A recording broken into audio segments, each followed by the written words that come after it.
So Jeff Jang had a take on CinemaSins. He says, I will never forgive CinemaSins for what it's done to an entire generation's thinking skills. That is something I've said about CinemaSins many times in my videos. And CinemaSins responded to it. And then all of a sudden, CinemaSins is trending. This is what they said. I don't know about influencing an entire generation when we only have 9 million subscribers, but still seems like a pretty fucking stupid alien to me. Now, I'm making this video because CinemaSins' fans are the problem. They are the reason this all happens. In fact, you will find so many people trying to defend CinemaSins by saying, oh, people take them serious. People shouldn't take them serious. And the problem is the people that Jeff is talking about are the people that take CinemaSins serious and try to ape their style. That's the problem.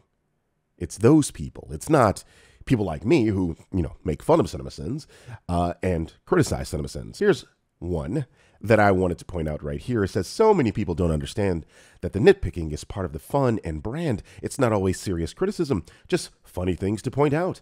If you've listened to their podcasts or heard them outside of CinemaSins, they clearly have a love and appreciation for film. Oh my God, Captain Kraken, no one is ever saying that CinemaSins hates film. I mean, maybe some people say that, but those people aren't to be taken seriously.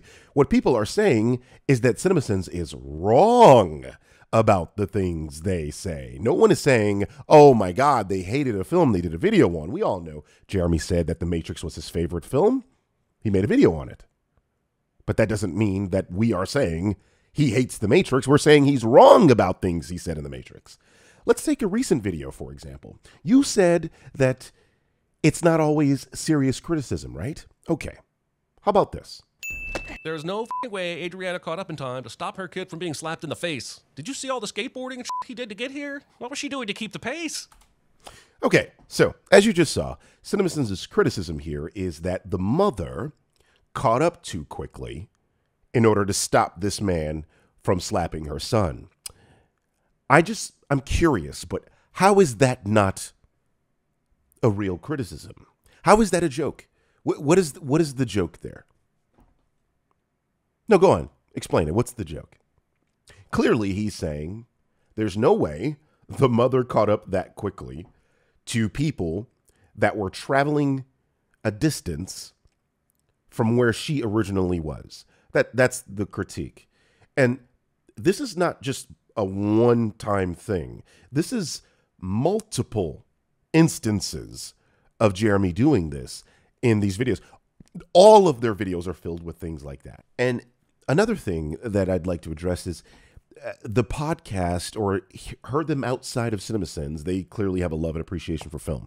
Let's ignore the last part of that because we already addressed that. It doesn't matter that they love and appreciate film. That isn't the fucking critique.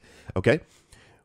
What actually matters is we have Jeremy on video saying things that he would then repeat in the CinemaSins video. Okay? So when Jeremy was reviewing movies in his car, he would then take exactly those critiques into the CinemaSins video. His explanation of a black hole, yeah, that was one of those moments where I was like, all right, I'm no scientist, but you didn't. I mean, that even sounds like you dumbed it down for me. And you're talking to an astronaut. Well, yeah, that he had to explain it in the first place to this guy that was the only guy who could fly this mission. Here, a genius NASA astronaut will explain the theory of wormholes to another genius NASA astronaut. This movie is like, it basically gives a finger to all the other movies that made it sound like the time travel machine was complicated, hard to build, one of a kind, and very limited in its powers, because there's fucking time machines all over the place. Everywhere you look, somebody's got a time machine. You get a time machine, and you get a time machine, and you... So yes,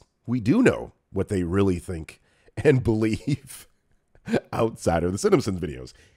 It's exactly what they say in the CinemaSins videos. And then you have people that are just disingenuous like this guy right here. Are they blaming you for a movie that was made checks 3 years before YouTube was even a thing? No. That's not even close to what Jeff was talking about. Okay? Because first of all, when you actually look at Jeff's tweet here, you will see that this tweet that he's responding to was made in August of this year. It's about how people consume media today. And to act as if CinemaSins has not had an effect is just blatantly disingenuous. I mean, CinemaSins themselves tries to pretend as if they don't have an effect. To say only have 9 million subscribers is fucking wild. That is, only 9 million subscribers when some people will never even get that many views. But see, let's take it a step further. As you can see here, CinemaSins has 3.7 billion views. 3.7 billion views. So subscriber numbers and view counts don't necessarily correlate. I mean, CinemaSins will tell you that themselves, as you can see.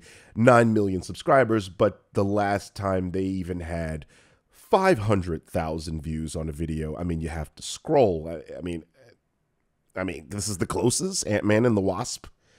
That's the closest to 500. Okay, Bruce Almighty. That was the last one that hit over the 500,000 mark. And that's kind of the problem, isn't it? Your subscriber numbers don't really matter. It's all about views. And we all know, historically, you have a shit ton of views, which means a lot of people have watched you and a lot of people have taken what you say one way or the other. So I just think this is just ridiculous. I don't like CinemaSins' take here. I think they're being very clownish because they know the effect that they have. Okay. And I always laugh at the dishonesty of, yeah, we're not being serious. And then you say serious things outside of your character on CinemaSins. And then just somehow that ends up in your CinemaSins videos. It's just like, and then people fall for the shit. I mean, it's obvious that they fall for it. Like, just look at these guys. Look at the people that defend you. It's just insanity to me. Because, like, I can see through the okie doke. And for whatever reason, people just can't see through it. But yeah, continue lying to us. That's fantastic because that does nothing but give me more content.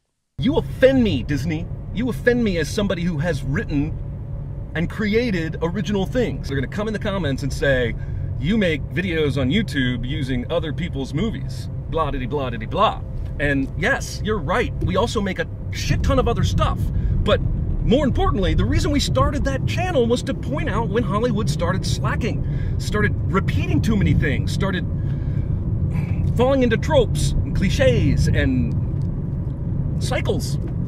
That's the point of the whole channel, was to bemoan this shit.